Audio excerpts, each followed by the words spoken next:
Welcome to the first episode of Stories of a C question mark O.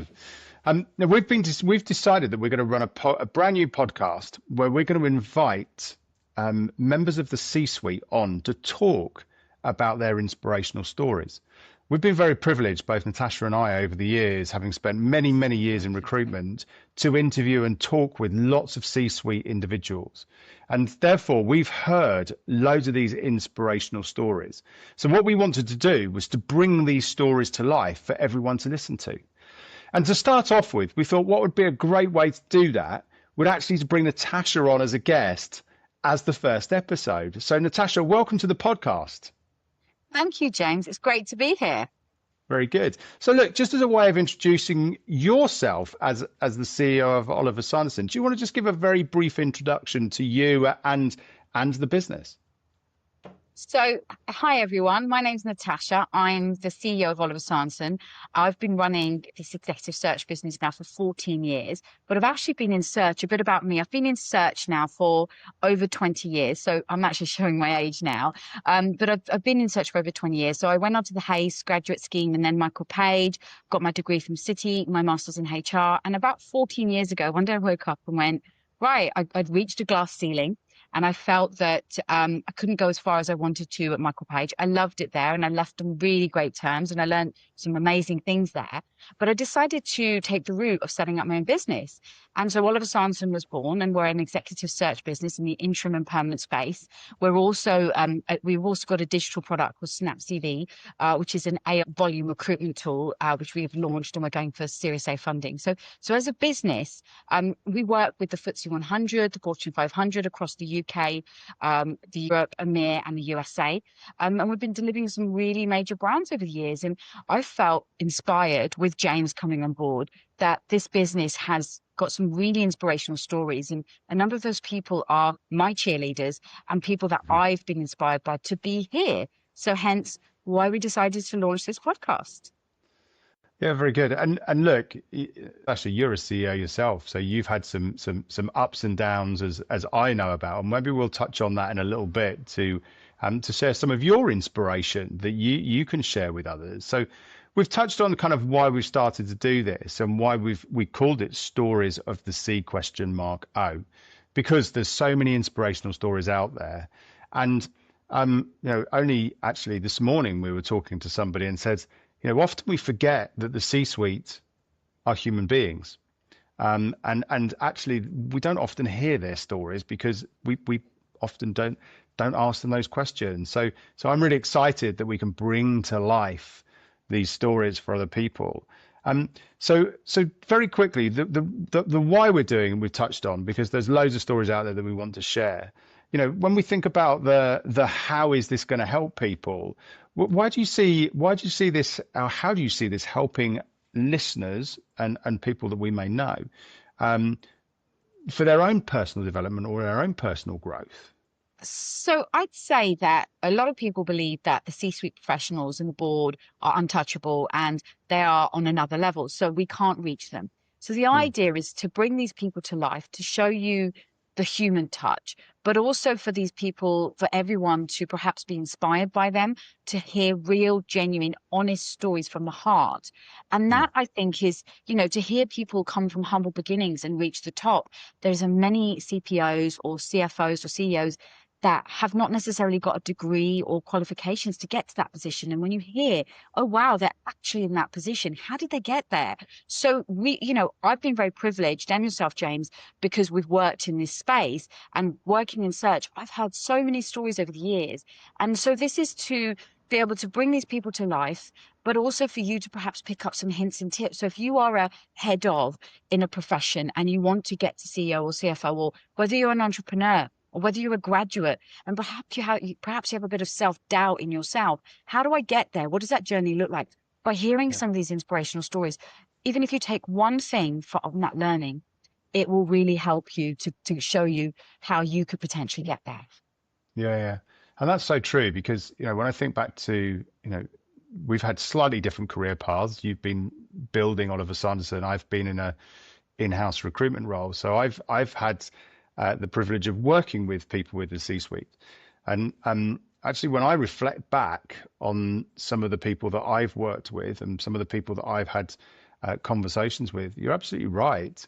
You know, they when you spend time with these people, so many of them have this powerful story, and yet nobody really knows about it.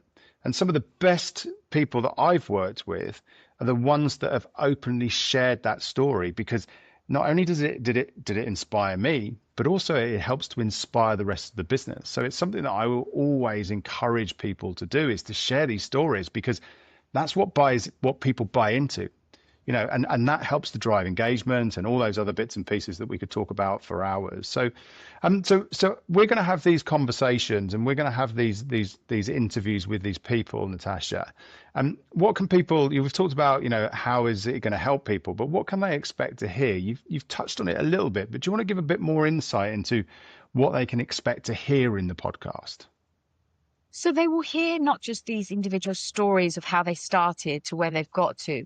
They may hear about difficult or stories that were where a person felt it was impossible to get to that level, or they had personal things going on that were affecting their work environment. That how did they handle those situations? So they will hear very real life stories. In addition to that, they'll also hear about how they handle pressure. Because the higher up you go, there is a lot of pressure. And sometimes at the top, it can feel quite lonely.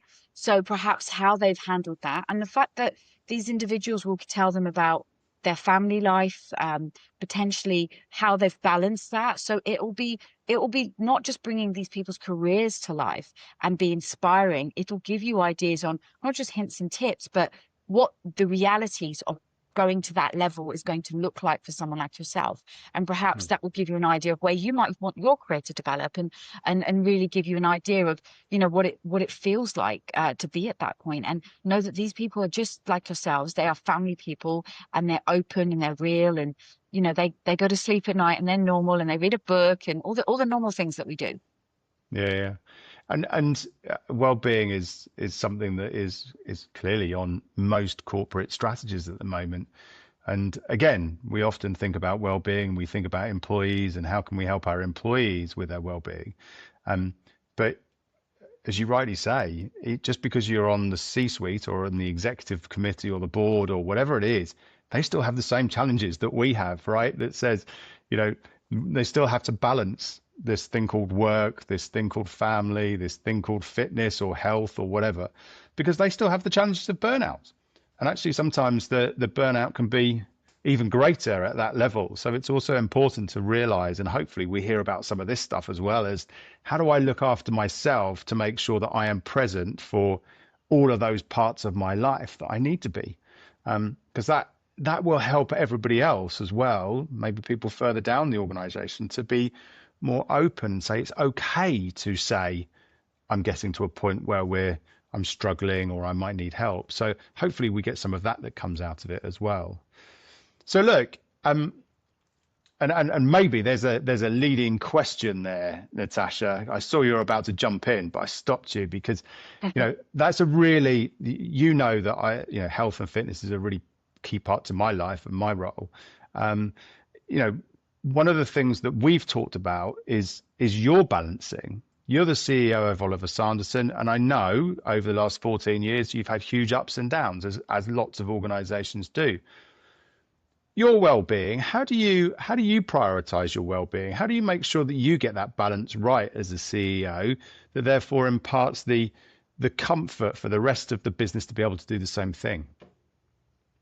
So James, obviously I've seen over the last 14 years, and especially in recruitment over the last 20 years, but especially over the last 14 years, taking a business and see it grow to where it has and building it from scratch has been tough. And you have your good days and your bad days. And I've seen that, you know, over my career, I've seen the Twin Towers, I've seen recession, I've seen COVID. And I even saw my husband pass away 2.5 years ago, for those of you who know me. And for those of you who don't, you know, this August is 3 years. And during that time, I've had to make sure that the balance of the business and my personal well-being has always been balanced. And it is hard as a CEO and a business owner, because you have to make sure you balance all aspects. But for me, I actually give myself an hour and a half a day. So what I do is, even if I've done a 12, 13-hour day, I exercise 5 times a week. So from Pilates to hot yoga to strength training, right through to weights and reshape class. So I exercise about 4 to 5 times a week. I eat healthy, and then there's two other things I do. I am quite spiritual. So especially in the last few years, I actually put a lot of time into prayer and spirituality. So I'm not Christian, but I go to church and I listen to the worship songs. I am a Hindu, and I also I listen to the Hindu scriptures, and I follow those. And then also in Hinduism, we also believe, as a Sindhi, we also believe in Sikhism. So I actually read the Guru Granth Sahib and I go to the Gurudwara. So I have a combination of, half an hour a day of doing something spiritual that gives me peace. Then it's the exercise and the eating healthy and making sure I try and sleep on time. But trust me, as a business owner, you have sleepless nights still. And then on the other side, recently I actually got Stephen Bartlett's Mind Shift Diary. It's the 1% Mind Shift. So it's that whole mindset of how, if you do something 15 minutes a day, you put something in your diary, and over 90 days, you see how you shift. So that's actually something quite new for me. And then my other part is just being around the people I love. So hugging my dad, having an ice cream with him, spending time with my mom, or friends and family, and just maybe even going for a bike ride, or, going to the park. So my motto is, and I'm sure it's for many people, even if you've had a tough day, if you take one thing that you can appreciate and have gratitude for in that day, that makes you smile, even if it's the smallest thing, then that should give you something to say, I'm grateful for being here, because life is so short. So let's make the most of it. But balancing a business where it can be lonely at the top is tough. It's really tough. And you've got to be able to be able to pull yourself out of that to make sure you can be the best for your people. Yeah. And it's so important. I always talk about exactly the same thing. I reposition it sometimes, and we've talked about this. It's about doing something you're passionate about. So very often we can get caught up, an irrelevant level, but we can get caught up in the day-to-day of work. And we often sacrifice ourselves for others. So, and I'm talking generically here, but a boss says, can you do this for me for tomorrow morning? And you're like, why are you telling me at 4 o'clock if you want it for 9 o'clock tomorrow morning? Why didn't you tell me at 9 o'clock this morning to give me the whole day to do it? But we say yes. And when we say yes, we then sacrifice often, as you said, maybe your Pilates class, or maybe going out for a walk with the family, or maybe taking your kids swimming, whatever it can be. We often sacrifice for others. And that's where sometimes we fall into that trap and that negative spiral of disengagement. So it's really important. I flip it and say, do something you're passionate about. So you often, when we talk on a daily basis, you're often doing 2 or 3 things you're passionate about, which is amazing, which is where all your energy comes from. But sometimes people struggle just to do one. So it's really important and really great advice. Now, look, part of this podcast, Natasha, is about hearing inspirational stories from people that are an executive or a C?O. So CEO, CPO, CTO. How many C's something O's can we talk about? CIO. But as a CEO, what would you say is, like, you've talked about the passing of Ash. And that was obviously a big moment in your life, and I know that there were loads of inspirational people around you that helped you get through that. But when you think back through your career, and maybe this is early days, when you worked for me at Michael Page, I don't know. But what was the one thing that kind of you could say was, a real inspirational, that you want to share, that could be really inspirational for somebody that's listening to this, that says, don't give up, or whatever it might be? Is there something that sticks out for you? I think the biggest thing is, and especially when setting up your own business, is that, but even if you're a professional in a career or in your business or anything, or early on in your career, is to have mentors. So for Mm, me, I think the biggest thing is that I, touch wood, have a lot of cheerleaders around me. So people like Maria Simovics, who is somebody who's guided me on the business front, Peter Raby, who set up his own recruitment business. These are people that have been very inspirational. Somebody like Susan Gorridge, who worked with me, and yourself, James, over the years that we spoke, and we've spoken, we stayed in touch. So I think it's about having those cheerleaders, because at the top, the higher up you go, you can feel lonely. And sometimes it's about being able to voice it and have that conversation with someone. Hey, this is how my day was, or this is what I'm thinking. This is the problem. This is the solution. What do you think? Because I can say the biggest thing I've learned is running a business as a CEO, a small business or a global brand for some of my clients that I know where these inspirational stories are going to come out. It's very lonely at the top and the buck stops with you. And you need to be able to have those people around you that can help guide you to become the best version of yourself. And I'd say to you, what's really inspiring is to know that you can do this and to believe in yourself. And I think because you have those cheerleaders and those champions around you that say, you can do this, when you sometimes might have self-doubt, and that could be even in your career, it's about how do I manifest that to go to the next level and believe that I can come out? Because, running a business is really tough. And for me, I'm a natural billing CEO. I'm not a natural operations person to run a business. And I've had to learn about VAT and accountants and, invoice finance and people leadership and how to deal with all the employee engagement things and all the other elements of training and development, which for me was like a learning curve because I was a biller at Michael Page and I love what I do. And I'm really energetic and, and I'm full of life. But that part I had to slow down. I had to take stock. So I'd say to you, it's about really just having the right people around you and always believing in yourself. And for me, I remember my boss told me at my page I would not be number one for HR across the country. And I took that rather than a negative, I took it as a positive and I turned it around. And I loved it when at the end of the year I got the award and he saw my face. So and he was happy as well. So it's those sorts of things. Because I remember the MD at Michael Page said that. So it's that sort of thing that makes me smile because every time someone said to me, I can't do it, I will do it. Because it's like a reverse psychology and everyone's different. But if someone puts a doubt in your mind, remember, fail, fail, fail again, but get up and keep trying. That's the biggest thing I can say to you is don't ever think that just because something's gone down that you can't get back up there. Yeah. And get up and smile about it. I think that's the big 100%. thing. And this is the thing that I've noticed about you. It's that enthusiasm and it's that enthusiasm for life and the enthusiasm for it's not just winning because when we talk about recruitment we talk about helping clients and helping candidates and really helping them to understand what's going to be the best fit for them. It's not just about kind of going there's a candidate for a role. It's about matching up what's the best fit for the client and the candidate together, and that's the bit that really we get a lot of excitement and passion for, isn't it? It's finding that. But anyone that knows Natasha that's listening to this will totally understand what I mean by I say her energy is infectious. There's very, very few days that we're on a call where there isn't that energy for something new or something different or something creative. And it's brilliant to see that because that comes through in everything that you do.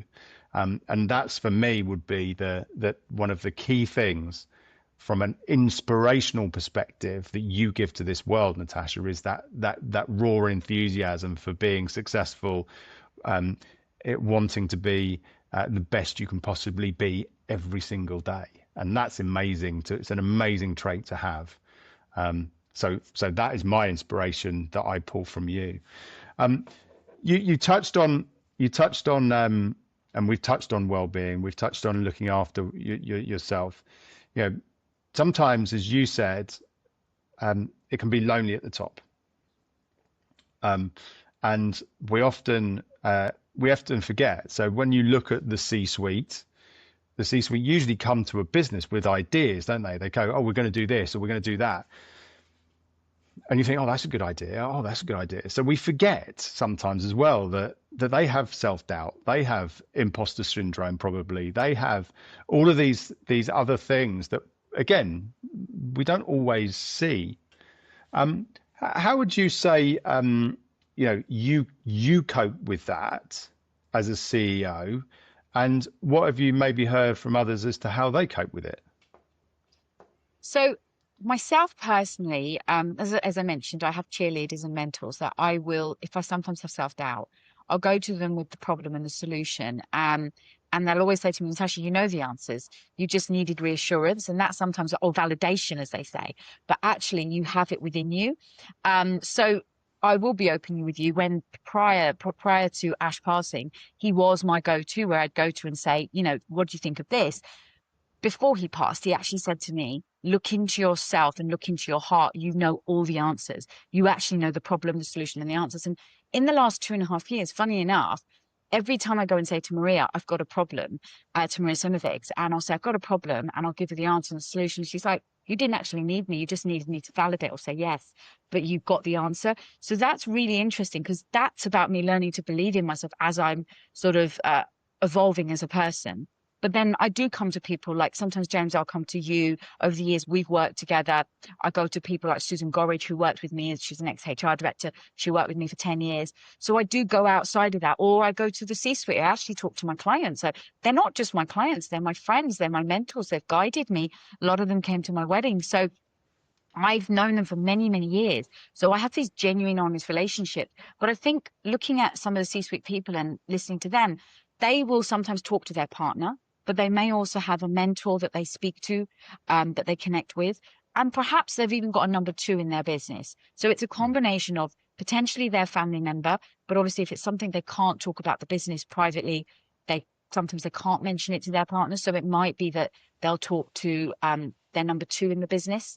But they also tend to have, you find that people in the C-suite also have coaches. So sometimes it will be that they'll talk to a coach or a mentor that they have, because doesn't matter what level you reach, we can always improve, right? And we can always be better ourselves. And if we think that we've reached the best version of ourselves, we haven't, because there's always room for growth. Even when we're like 90, everyone can grow. And that's the thing. If you constantly think you can learn and have an open heart and mind, then who knows? And now there's this whole reverse mentoring, where actually some of the Gen Z and I think it keeps going down, they can actually teach us things that we don't even know. So actually it's about having an open mind, because you don't know where you're going to learn something. And each day, my motto is, each day I meet somebody new, I will take one thing from that person I've met, whether it's a candidate, whether it's a client, or whether it's a friend, or it's just even my hairdresser. It's whoever I meet, I'm listening to them, and there's something I'm going to learn from them. So if I think I take my biggest learnings is from the people I connect myself with and I surround myself with. And if you have that open heart and open mind, who knows where you can go to? Yeah. I love that. And it's something that I always did when I was in when I was in the corporate world. I'm still in the corporate world, but in the corporate world, I always made sure that I had a number two. And I had a really honest, open conversations with that number two, that I could share how I was feeling. I could share ideas. I could share problems. We'd come up with stuff together, and often they'd have a very, very different view to what I would have. And then secondly, I always used to try and put myself in the shoes of everybody in the team.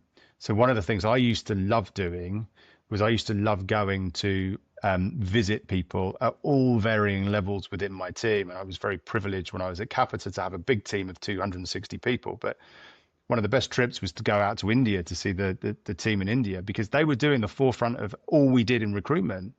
So who do you learn from? You learn from them. You ask them, what's the problems? What's the challenges? What would make your job easier? And you can't sit there and decide what's going to make their job easier. They're the ones. So the more you can involve other people, I love that. The more you learn, the more you get from it. So brilliant. Look, Natasha, closing remarks, I guess.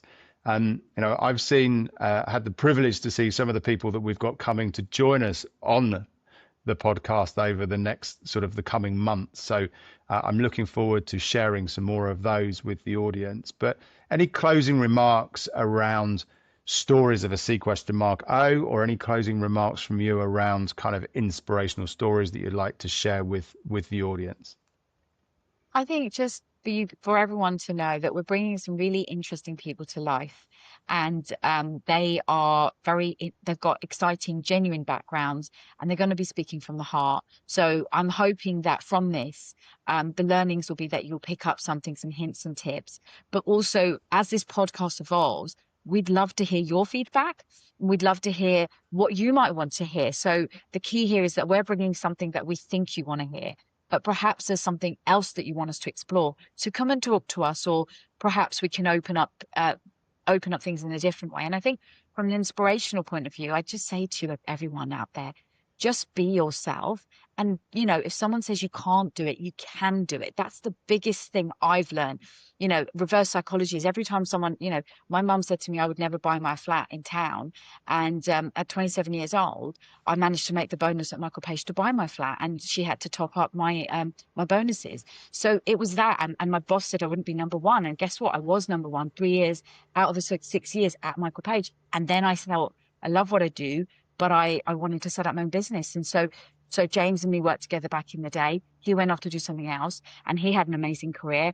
And then I went off and set up Oliver Sanderson, and now we're back together, seeing where this goes. And I think, you know, it's really exciting. This journey is just going to be really exciting. So just believe in yourself. Don't ever think you can't do it. You know, and find somebody who's full of energy to give you that inspiration if you need that. Yeah, love that. Look, Natasha, it's been a pleasure to talk to you today on the first episode of Stories of a C O. I'm really excited about what's to come. So watch this space. Please subscribe to the channel, Oliver Sanderson Group PLC channel, and you will see some more exciting stories. And as Natasha said, these are going to be really authentic, from the heart stories. So there'll be stuff for people to take away from every single episode that we run. So thank you all for listening. Natasha, thank you for joining me, and we look forward to sharing the next one soon. Thank you. Take care.